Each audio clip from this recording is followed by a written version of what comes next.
आज हम देखेंगे संविधान के भाग। जब संविधान लागू हुआ तो 395 अनुच्छेद,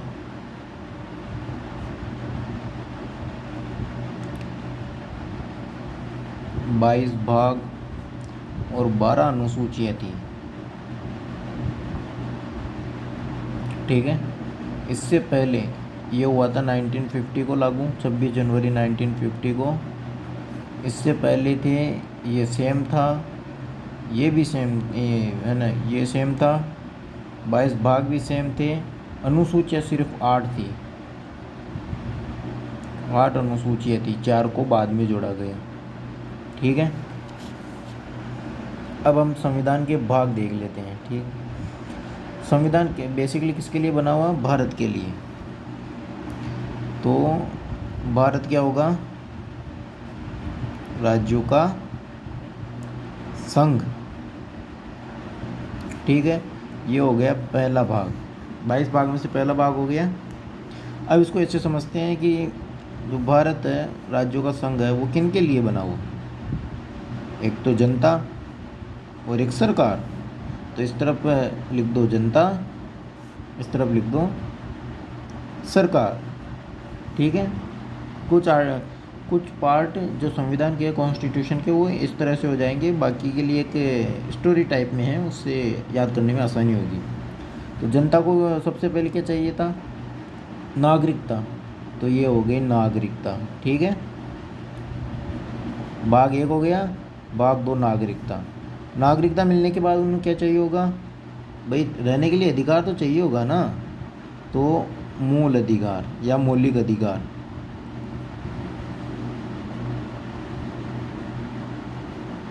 ये मौलिक अधिकार भाग 3। फिर चौथा, अब मौलिक अधिकार है तो उन पर शासन करने के लिए, मतलब उनको सही मायने में देखने के लिए नीति निर्देशक तत्व होंगे, वो भी जनता के लिए ही तो लागू होंगे। तो ये नीति निर्देशक तत्व चौथा भाग हो गया। अब एक कॉन्स्टिट्यूशन अमेंडमेंट से भाग 1 का पार्ट 1 जो कि है मूल कर्तव्य, उसे बाद में जोड़ा गया। ठीक है, ये हो गए। अब भाग 5 इधर आ जाए सरकार की तरफ। तो भाग 5 सरकार। सरकार में सबसे पहले आती है केंद्र की, तो 5वें भाग में केंद्र सरकार। 6ठे भाग में राज्य सरकार आएगी। 7वां भाग इसे समाप्त कर दिया गया है। ठीक है, इसके बारे में बाद में कभी बात करेंगे, लेकिन 7वां भाग समाप्त कर दिया गया है। अब 8वें की तरफ चलते हैं। केंद्र हो गया, राज्य हो गया, तो क्या बचा? केंद्र शासित प्रदेश, यानी कि यूटी, यूनियन टेरिटरीज। ठीक है, यूनियन टेरिटरी हो गई। ठीक है, उसके बाद में भाग 9 ये हो गया अपना पंचायत के लिए। भाई स्वशासन पे आ जाएंगे ना, तो ये पंचायती राज।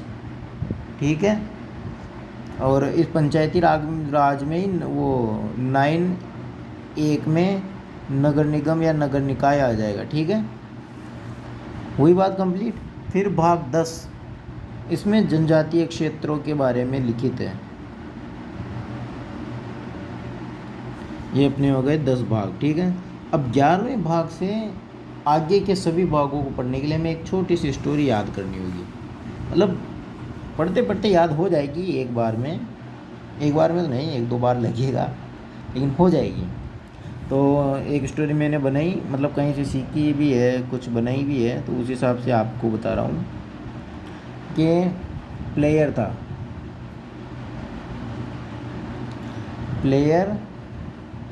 था एक वेरी वेरी स्पेशल।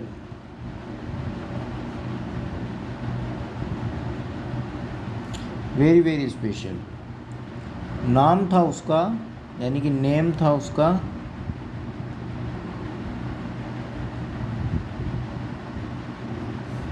नाम था उसका PRA,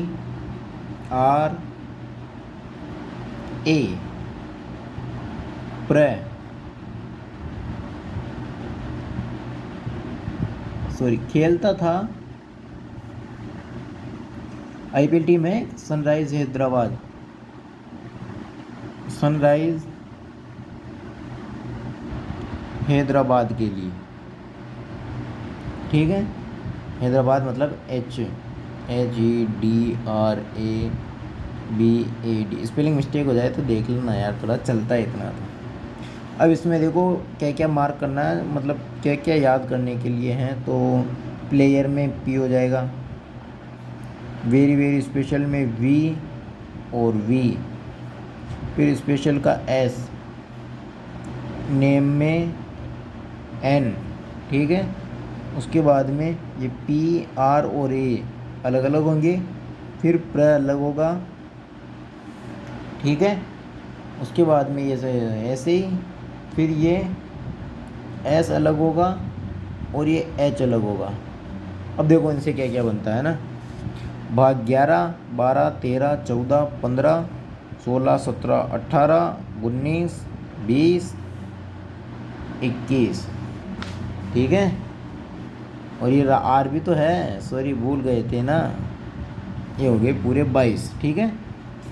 अब इनको देखते हैं कि P से क्या होता है। तो P से होगा प्रशासनिक संबंध, प्रशासनिक संबंध, ये प्रशासनिक संबंध होंगे किनके बीच, केंद्र और राज्य के बीच, ठीक है। उसके बाद में V से होगा वित्तीय संबंध, वित्तीय जो भी लेन देन होगा, वित्तीय संबंध, वो भी सेम केंद्र और राज्य के बीच होगा। इस सेकंड वाले V का मतलब होगा व्यापार और वाणिज्य, ये व्यापार प्लस वाणिज्य, ठीक है। उसके बाद में यहाँ तक आ ही गए। अब बच्चा S, इस S के मतलब होगा सिविल सर्विसेज,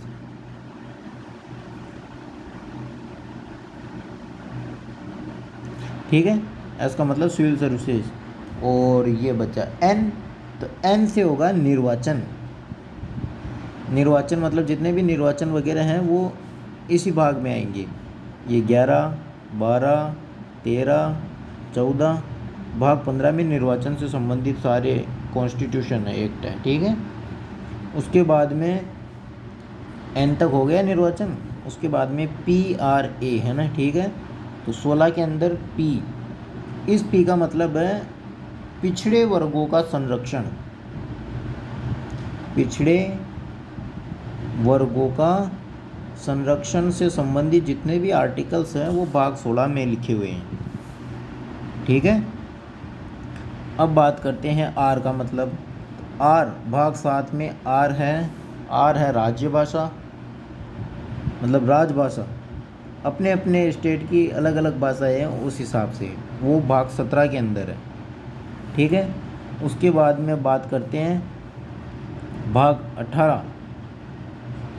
18 में ए का मतलब ए का मतलब आपात, तो आपातकाल यानी कि इमरजेंसी भाग 18 में है, ठीक है।